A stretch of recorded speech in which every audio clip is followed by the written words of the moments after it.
आज तो मुझे कुछ खास मिलना चाहिए, ऐसा घर जो सुरक्षित और मजबूत हो ताकि मेरे बच्चे खुश और सुरक्षित रह सके। रास्ते में उसे सबसे पहले बंटी कबूतर मिला जो हमेशा खुश रहता था और लोगों की मदद करता था। सुप्रभात रानो, कहाँ जा रही हो इतनी जल्दी? सुप्रभात बंटी, मैं अपने बच्चों के लिए नया घर ढूंढ रही हूँ। कोई अच्छी जगह दिखे क्या? पेड़ के पास वाला वो खुला टुकड़ा काफी सुरक्षित लगता है, वहाँ से शिकारी भी नहीं देख पाएंगे। रानो ने बंटी का धन्यवाद किया और आगे उड़ पड़ी। कुछ आगे जाकर उसने गोरी कौवी को देखा। अरे रानो, वही पुराना पेड़ देख रही हो? लगता है तुम्हें बड़ा घर चाहिए। मुझे तो लगता है तुम फिर से वही पुराना घोंसला सुधारने वाली हो ना? नहीं गोरी, आज कुछ नया चाहिए। पुराने घोंसले से बच्चों को पूरा आराम नहीं मिलता। अच्छा, देखो मैं बस कह रही थी, पुराने घोंसले में भी तो मजा आता है। रानो ने हंसते हुए कहा। ठीक है गोरी, पर मेरे बच्चों की सुरक्षा पहले आती है। आगे उड़ते हुए रानो की मुलाकात बिंदिया चिड़िया से हुई जो बहुत समझदार और शांत थी। रानो, तुम इतनी जल्दी क्यों उड़ रही हो? कोई जगह ढूंढ रही हो? हाँ बिंदिया, मैं अपने बच्चों के लिए नया घर ढूंढ रही हूँ। अगर तुम जंगल के बीच वाले पेड़ की ऊंची टहनी पर घर बनाओगी तो वहाँ से सब कुछ साफ दिखेगा, शिकारी दूर रहेंगे और हवा भी सही लगेगी। वाह, धन्यवाद बिंदिया, तुम हमेशा मेरी मदद करती हो। रानू ने देखा कि पेड़ पर एक लाल रंग का पुराना पर्स लटक रहा था। अचानक उसकी नजर कुछ चमकते लाल रंग की चीज पर पड़ी। अरे ये क्या है? ऐसा लग रहा है जैसे कोई छोटा सा घर मुझे बुला रहा हो। वो नजदीक गई और देखा कि पेड़ पर एक पुराना लाल रंग का पर्स लटक रहा था। पर्स थोड़े फटे हुए थे, लेकिन जिप और जेबें अभी भी पूरी तरह से मजबूत थीं। रानो ने पर्स को अपने छोटे पंजों से पकड़ लिया और धीरे धीरे उसे टहनी पर रख कर देखा। इतनी सुंदर चीज देखकर रानो की खुशी का ठिकाना नहीं रहा। वाह, अब मेरे बच्चों के लिए ये सबसे अच्छा घर है। रानो ने पर्स के अंदर नर्म रुई, तिनके और पंख भरना शुरू किया। धीरे धीरे पर्स का घर तैयार होने लगा। जैसे जैसे रानो काम कर रही थी, पास की शाखाओं पर बटी कबूतर और बिंदिया चिड़िया उसे देखने आए। वाह रानो, ये तो कमाल का घर बन रहा है। सब पंछी इसे देखकर हैरान हो जाएंगे। हाँ रानो, और यहाँ पेड़ की ऊंचाई से सब सुरक्षित रहेंगे, शिकारी दूर रहेंगे। पास के पेड़ की ऊंची शाखा पर कालू कौवा आराम से बैठा था। उसकी नजर रानो के नए पर्स वाले घर पर पड़ी। ऐसा आरामदायक घर मेरे पास क्यों नहीं? मैं इसे चुरा लूं। कालू धीरे धीरे उड़कर पर्स की शाखा तक आया। उसने जोर से अपने चोंच से पर्स खींचना शुरू किया। घर के अंदर बैठे छोटे छोटे पंछी डर गए। ओह बचाओ बच्चे, कालू हमारे घर को चुराने आया है। तभी पर्स अपने आप जिप बंद हो गया और कालू का चोंच उसमें फंस गया। कहाँ मुझे छोड़ो। रानो और उसके दोस्तों ने देखा कि कालू अपने लालच में खुद फंस गया। हरियाली तोती, जो जंगल में बहुत समझदार और अनुभव वाली थी, हंसते हुए बोली, देखा कालू, जंगल में सब कुछ अपने नियम से चलता है। चोरी या लालच से कभी सुरक्षित घर नहीं मिलता। रानो के दोस्त सभी पंछी आ गए और कालू को घोंसले से दूर भगा दिया। धन्यवाद दोस्तों, आप सबने हमारी मदद की। एक दिन अचानक काले बादल छा गए और तेज बारिश होने लगी। जंगल में सभी पंछी अपने अपने घोंसलों में छुप गए। सारे छोटे छोटे घोंसले पानी से भीग गए। कुछ घोंसले इतनी कमजोर थे कि वो तेज हवाओं में उड़ गए, लेकिन रानो का पर्स वाला घर बिल्कुल सुरक्षित और मजबूत था। देखो बच्चों, हमारा घर पूरी तरह सुरक्षित है। बारिश जितनी भी तेज हो, हमें डरने की जरूरत नहीं है। लेकिन अचानक दूर से जंगल में तेज हवा चली और एक बड़ा भुल्ला चील उड़ता हुआ आया। बरसात में उसकी नजर जंगल के छोटे छोटे पंछियों पर थी। बच्चों, जल्दी दरवाजा बंद कर दो, खिड़की बंद कर दो, ये बड़ा चील बहुत तेज और मजबूत है। चील जमीन के पास उतरने लगा, लेकिन जैसे ही उसने पर्स वाले घर को देखा, ये क्या है? ये घर इतना मजबूत और सुरक्षित कैसे है? छोटे छोटे पंछी भी अंदर आराम से हैं। पर्स का जिप और मजबूत स्ट्रक्चर चील के पंजों और चोट से उसे कुछ भी नुकसान नहीं पहुंचा। चील कोशिश करता रहा लेकिन वो पर्स वाले घर का कुछ नहीं कर पाया। चील ने आखिरकार हार मान ली और धीरे धीरे वापस उड़ गया। चील के जाने के बाद जंगल के बाकी पंछी भी रानो के पास आए और उसके पर्स वाले घर को देखकर खुश हुए। कुछ छोटे पंछी भी अंदर घुसकर छिप गए।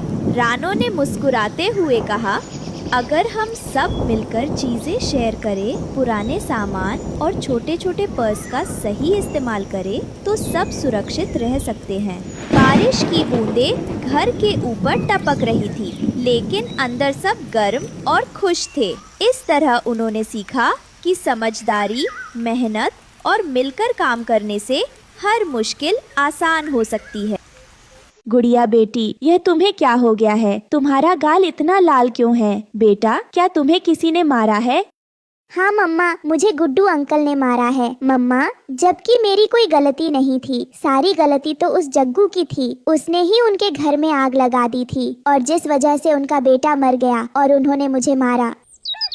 सुंदरवन के जंगल में रानो चिड़िया अपनी बेटी गुड़िया के साथ रहती थी। एक दिन उसकी बेटी गुड़िया अपने दोस्त जग्गू कौवे के साथ खेलने बाहर जाती है। अभी जग्गू कौवा सूखी घास में आग लगाकर खेलने लगता है। जग्गू, ऐसा मत करो, हवा चल रही है, आग से मत खेलो, आग भड़क जाएगी। गुड़िया, मुझे आग से खेलने में मजा आता है, आओ तुम भी खेलो। नहीं जग्गू नहीं, ऐसे खतरनाक खेल तुम ही खेलो। जग्गू गुड़िया से बातें कर रहा था और आग बढ़ती बढ़ती पेड़ पर लग जाती है, जिस पेड़ पर टुनटुनी चिड़िया और गुड्डू चिढ़ा का घर था। जग्गू, उधर देखो, आग उस पेड़ तक लग गई है। फिर जग्गू आग बुझाने की कोशिश करता है, लेकिन आग बुझती नहीं है। तब जग्गू वहाँ से भाग जाता है और गुड़िया पेड़ की एक डाल तोड़कर उससे आग बुझाने की कोशिश करती है। जग्गू जल्दी से उड़ता हुआ अपने घर जाकर अपनी माँ गोरी कौवी से कहता है, मम्मा, मम्मा बहुत बुरा हुआ। मम्मा, मैं आग से खेल रहा था कि आग धीरे धीरे टुनटुनी आंटी और गुड्डू अंकल के घर तक पहुंच गई और उनके घर में आग लग गई। बेटा, तुम घबराओ मत, आराम से सांस लो। किसी ने देखा तो नहीं तुम्हें वहाँ से उड़ते हुए? मम्मा, गुड़िया को सब पता है, वो मेरे साथ थी, वो वहाँ आग बुझाने की कोशिश कर रही है। सुनो जग्गू, तुम अब किसी को मत बताना कि आग तुमसे लगी है। हम सारी बात उस बुढ़िया के ऊपर रख देंगे। मैं अभी जाकर टुनटुनी और गुड्डू चिड़ा को बताकर आती हूँ। फिर गोरी कौवी जल्दी से टुनटुनी और गुड्डू चिढ़ा के पास आती है। वो दोनों पति पत्नी तो जंगल में बैठे हुए थे। गौरी वहाँ आकर उनसे कहती है, टुनटुनी, आ रही हो टुनटुनी, जल्दी चलो, रानो चिड़िया की बेटी ने तुम्हारे घर में आग लगा दी है। क्या गौरी, ये तुम क्या कह रही हो? मेरे बच्चे, मेरा एक अंडा और मेरा एक बेटा है घोंसले के अंदर। फिर टुनटुनी और गुड्डू चिढ़ा जल्दी से अपने घर की तरफ आते हैं, लेकिन जब वो दोनों वहाँ आते हैं तो देखते हैं कि सब कुछ खत्म हो चुका था। उनका घर भी और वो पेड़ भी सब जलकर राख हो गया था। मैंने आग बुझाने की पूरी कोशिश की, पर मैं आग को न बुझा सकी क्योंकि वो बहुत तेज लग गई थी। गुड्डू चिढ़ा तो गुड़िया से कुछ बोले बिना ही उसे एक थप्पड़ लगाता है और उससे कहता है, शरारती चिड़िया, अब तुम जाओ यहाँ से। तुम्हारी इस हरकत की वजह से मेरे 2 बच्चे मर गए इसमें चलकर। अरे, एक मेरा बेटा था और एक अंडा था। तुम जाओ यहाँ से। अब मैं तुम्हारी माँ से ही बात करूँगा। कहीं ऐसा ना हो कि मैं तुम्हें जान से ही मार डालूं। पर अंकल, आग तो जग्गू ने। जाओ बुढ़िया बेटी, तुम चली जाओ। हम पहले ही बहुत दुखी हैं। तुम हमें और ज्यादा दुखी ना करो। तुम जाओ यहाँ से। फिर गुड़िया वहाँ से चली जाती है। तभी गौरी कौवी अपने बेटे जग्गू को लेकर वहाँ आ जाती है और वो अपने बेटे से कहती है, जग्गू, मेरे बेटे बताओ, गुड्डू अंकल को गुड़िया ने कैसे आग लगाई थी उनके घर में? वो गुड्डू अंकल, गुड़िया ने पहले सूखी घास में आग लगाई थी और वो घास जलती हुई उठाकर तुम्हारे घर पर फेंक दी। जब मैंने उसे मना किया तो वो कह रही थी कि मैं गुड्डू अंकल के घर को जला दूंगी, इसलिए उसने आग जलाकर तुम्हारा घर जला दिया। घर तो हमारा दोबारा भी बन जाएगा, लेकिन मेरा बेटा और मेरा एक अंडा भी उसमें जलकर मर गए। टुनटुनी, अब इन सब की भरपाई तो उसकी माँ रानो करेगी। उसकी माँ रानो को कल हम पंचायत में बुलाएंगे और फिर पूछेंगे उसे उसकी बेटी की इस गलती की क्या सजा दें उसे। गोरी बहन, आज की रात हम तुम्हारे घर में गुजार लेते हैं, कल देखेंगे क्या करना है। क्यों नहीं गुड्डू चिड़ा, तुम मेरे घर चलो और मेरे घर को तुम अपना ही घर समझो। फिर गुड्डू और टुनटुनी गोरी कौवी के साथ उसके घर आ जाते हैं।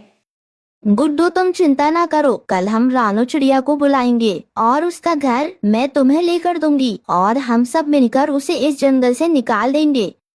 गौरी, अगर मुझे पहले पता होता कि वो रानो चिड़िया की बेटी ऐसा करेगी तो मैं अपने बेटे को और अंडे को अपने साथ ही ले जाती, मैं उन्हें अकेला नहीं छोड़ती। टुनटुनी आंटी, गुड़िया ने अंडा तो पहले ही तोड़ दिया था और तब आग लगाई थी, फिर अंदर आग का बेटा था, वो जलकर मर गया। इस तरह जग्गू उन दोनों से झूठ बोलता है। जग्गू बेटा, अब तुम बस करो, जो होना था वो तो हो गया। अब तुम टुनटुनी आंटी का दिल छोटा ना करो, क्योंकि अब जो कुछ भी होगा वो तो अब कल देखा जाएगा। वहीं दूसरी तरफ, गुड़िया बेटी, अगर तुमने कोई शरारत की है तो मुझे अभी सच सच बता दो। मम्मा, क्या आपको अपनी बेटी पर विश्वास नहीं है? आपकी बेटी कभी भी ऐसी कोई गलत शरारत नहीं कर सकती। मम्मा, मैंने ये सब नहीं किया। बेटी तो क्या, गुड्डू चिढ़ा ने तुम्हें मारा भी है। तुम्हारा ये गाल इतना लाल क्यों है? मम्मा, मैं अंकल को बता भी रही थी, लेकिन उन्होंने मेरी बात नहीं सुनी और मुझे मारने लगे। मम्मा, मैंने जग्गू से भी बहुत मना किया था कि ये सब ना करो, उसने भी मेरी बात नहीं मानी। मेरी बेटी, तुम चुप हो जाओ, अब तुम ज्यादा मत रो और अपना दिल छोटा ना करो। मुझे विश्वास है अपनी बेटी पर। मेरी बेटी कभी कोई गलत काम नहीं कर सकती और वो अपनी मम्मा को कभी नीचा नहीं दिखा सकती। बेटी, अब जो होगा सुबह देखा जाएगा। फिर वो दोनों माँ बेटी सो जाती है। सुबह हो जाती है। जंगल के बड़े पेड़ के नीचे पंचायत बैठ जाती है। रानो चिड़िया भी वहाँ आ जाती है। टुनटुनी और गुड्डू भी वहाँ आकर बैठे हुए थे। गोरी कौवी भी अपने बेटे के साथ तमाशा देखने वहाँ आ जाती है। रानो चिड़िया, तुम्हारी बेटी ने जो शरारत की है उसके लिए अब तुम ही बताओ, तुम्हारी बेटी को और तुम्हें क्या सजा दे। मेरे दोनों बच्चे उस आग में जलकर मर गए। इस शरारती चिड़िया की बच्ची ने मेरे दोनों ही बच्चों को मार दिया और तो और मेरा घर भी जला दिया। गुड्डू भैया, आप और टुनटुनी मेरे अच्छे दोस्त हो। रानो चिड़िया, दफा करो ऐसी दोस्ती को। मैं तुम्हारा कोई अच्छा दोस्त नहीं हूँ और न ही हमारी तुम्हारी कोई दोस्ती है। तुम्हारी बेटी ने सब खत्म कर दिया। देखो टुनटुनी, मैं तुम्हारे दुख को अच्छे से समझ सकती हूँ, लेकिन तुम्हें गलत फहमी हुई है। आग मेरी बेटी ने नहीं बल्कि गोरी के बेटे जग्गू ने लगाई थी। चिड़िया, अगर एक और शब्द तुमने मेरे बेटे के बारे में बोला ना तो मैं तुम्हें जान से मार डालूंगी। मुझे भी गौरी कहते हैं। पक्षियों, निकालो इस चिड़िया को इस जंगल से बाहर। अगर इसकी बेटी से अपने घर और बच्चों को बचाना है तो इसे अभी के अभी इस जंगल से निकाल दो। देखो रानो चिड़िया, तुम्हारी बेटी ने जो कुछ भी किया है इसकी तुम्हें कोई भी माफी नहीं मिलेगी। इसलिए हम सब पक्षियों ने अब फैसला कर लिया है कि तुम्हारा जो घर है वह टुनटुनी और गुड्डू को दिया जाएगा और तुम्हें इस जंगल से निकाल दिया जाएगा। अब तुम इस जंगल को छोड़कर चली जाओ। बहुत बढ़िया न्याय लिया है आप सब ने। एक निर्दोष को घर से तो निकाल ही रहे हो, साथ साथ इस जंगल से भी जाने के लिए कह रहे हो। चलो बेटी, अब हम इस जंगल में नहीं रहेंगे, क्योंकि जहाँ ऐसे जालिम पक्षी रहते हो वहाँ मुझे नहीं रहना। फिर रानो चिड़िया अपनी बेटी को लेकर उस जंगल को छोड़कर वहाँ से चली जाती है। तभी बहुत तेज बारिश होने लगती है। दोनों माँ बेटी तेज बारिश में भीगते हुए अपना आशियाना ढूंढने के लिए उड़ती हुई जा रही थी। तभी उन्हें एक खाली फूल गोभी का घर दिखाई देता है। बेटा, वो देखो फूल गोभी का घर, लगता है वो घर खाली है। चलो हम उस गोभी के घर को इस बारिश में अपना आशियाना बनाते हैं। फिर रानो चिड़िया फूल गोभी के घर में अपनी बेटी के साथ खुशी खुशी रहने लगती है। दोस्तों, आपको हमारी आज की कहानी कैसी लगी? हमारी कहानी को लाइक करें, कमेंट करके अपनी राय हमें दें। आपके कमेंट और लाइक हमारे हौसले को बढ़ाते हैं। अगर आप हमारे चैनल पर नए आए हैं तो हमारे चैनल को सब्सक्राइब करना ना भूले। आपका धन्यवाद। मम्मा, आप मेरी शादी पर भी ऐसा ही लहंगा बनाना। मम्मा, मैं ऐसा ही लहंगा पहनकर शादी करूंगी। बोलो ना मम्मा, आप बनाओगी ना मेरे लिए ऐसा लहंगा? हाँ हाँ गुड़िया बेटी, क्यों नहीं। मैं तो तेरी शादी पर इससे भी अच्छा लहंगा बनाऊंगी, जिसे पहनकर मेरी बेटी बहुत खूबसूरत लगेगी। मैं तो बस इसी दिन का इंतजार कर रही हूँ कि मेरी बेटी एक सुंदर सा लहंगा पहनकर इस घर से विदा होकर जाएगी। मम्मा, इसका मतलब आपको मुझे इस घर से भेजने की इतनी जल्दी है? मम्मा, मैंने तो ऐसे ही कहा था। बेटी, तुम्हारी शादी आज नहीं तो कल होनी है, क्योंकि हर बेटी को अपने ससुराल तो जाना ही होता है, और इससे अच्छी खुशी की बात उसकी माँ के लिए और कोई नहीं हो सकती कि उसकी बेटी अपने ससुराल में जाए और हंसी खुशी से रहे। बेटी, तुम्हारी शादी भी जरूर होगी।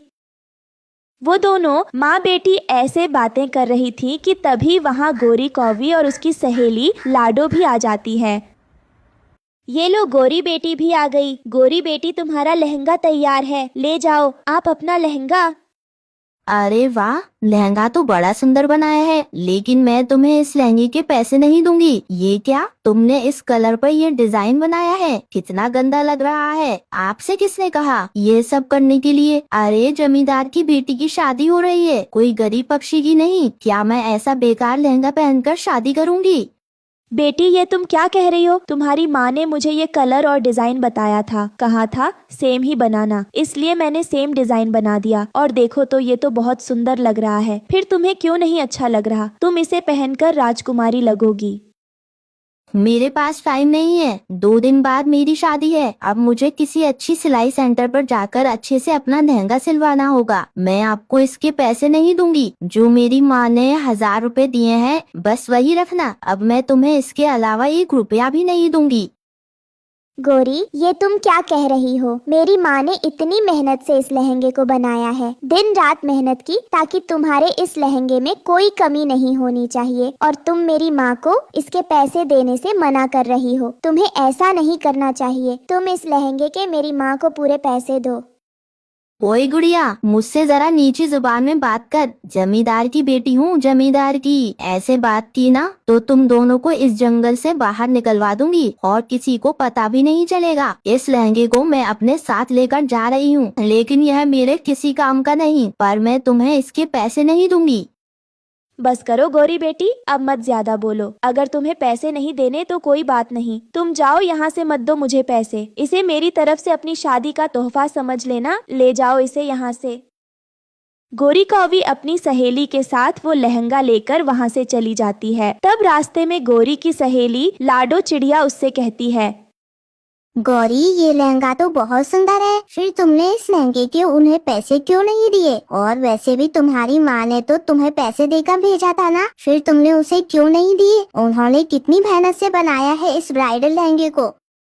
तुझे मेरे साथ होटल में खाना खाने जाना है या नहीं? तुझे पता है ना कि मेरी माँ कितनी कंजूस है। वो मुझे पैसे नहीं देती, इसलिए मैंने मौका देखकर फायदा उठा लिया। यह गरीब तो कुछ कर नहीं पाएगी, इसलिए मैंने उसे पैसे नहीं दिए। वैसे ये लहंगा तो बहुत सुंदर है। इतना सुंदर लहंगा तो मुझे बड़ी बड़ी दुकानों में भी नहीं मिलेगा।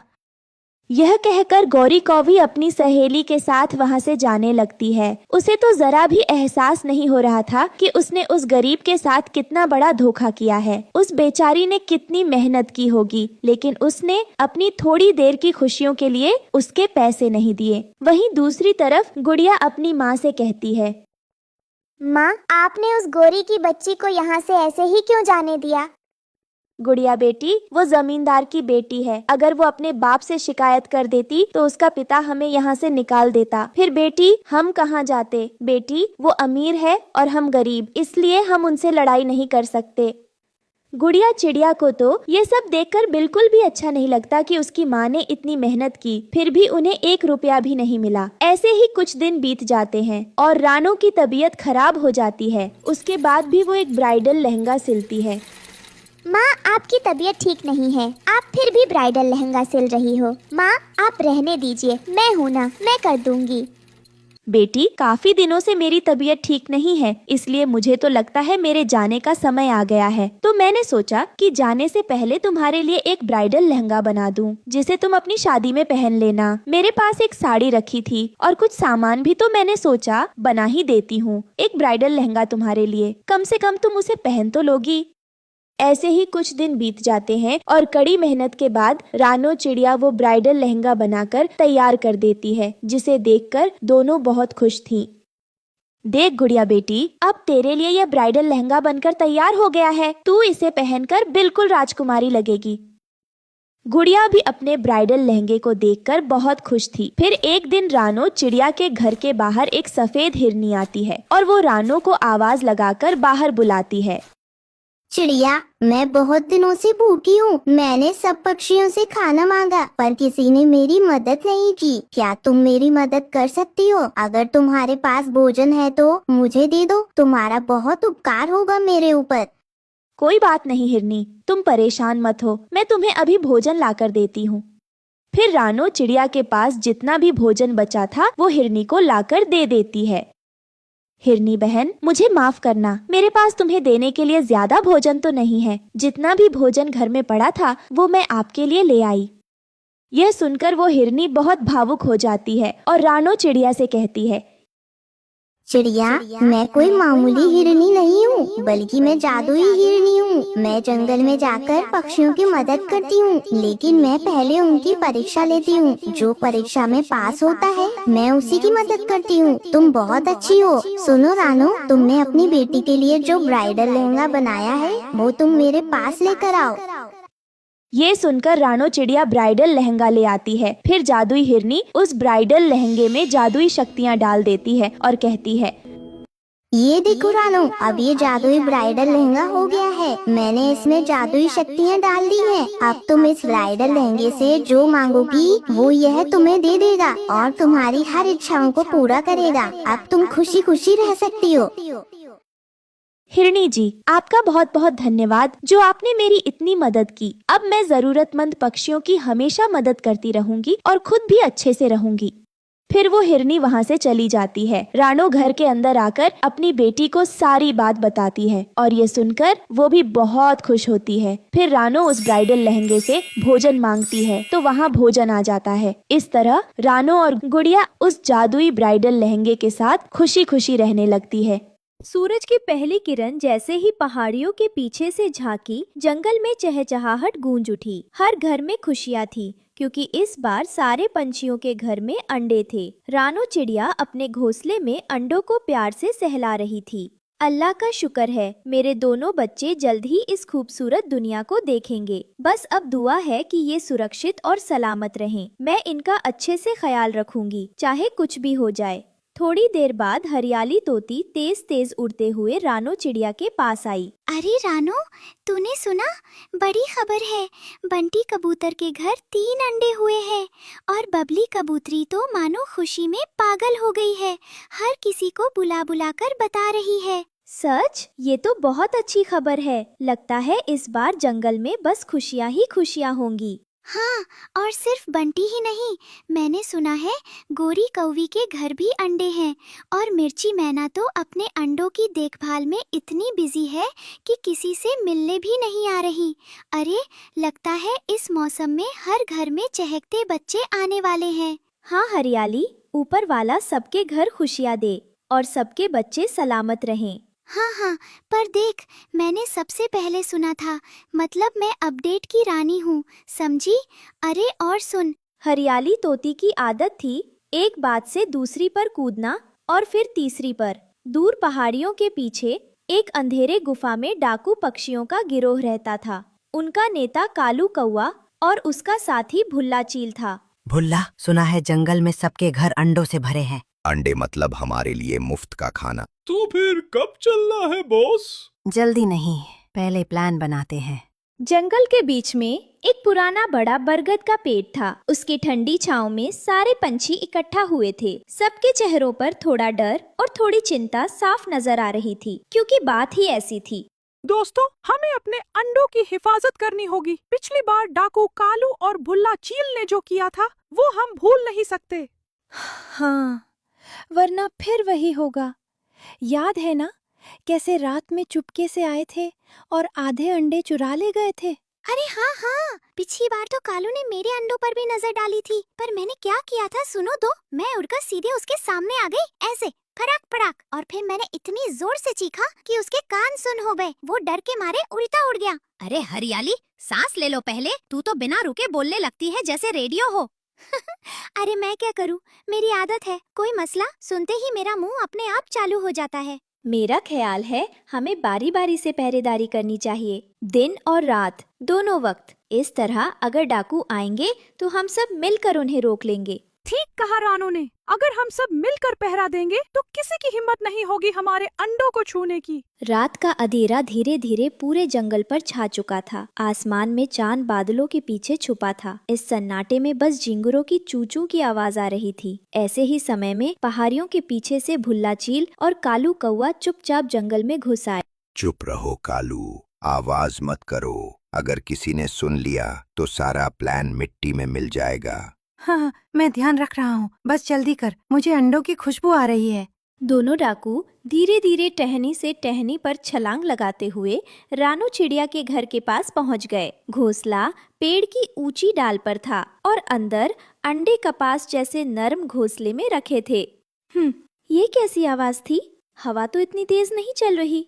रानू उठने ही वाली थी कि तभी दूर से एक ऊंची और तेज आवाज गूंजी।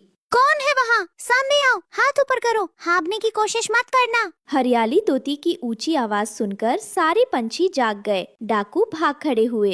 देखा, वो आए थे अंडे चुराने। अगर हम जाग न जाते तो अल्लाह जाने क्या होता। मैंने कहा था ना, मेरी आवाज दुनिया हिला सकती है। हाँ, लेकिन अब वो दोबारा भी आ सकते।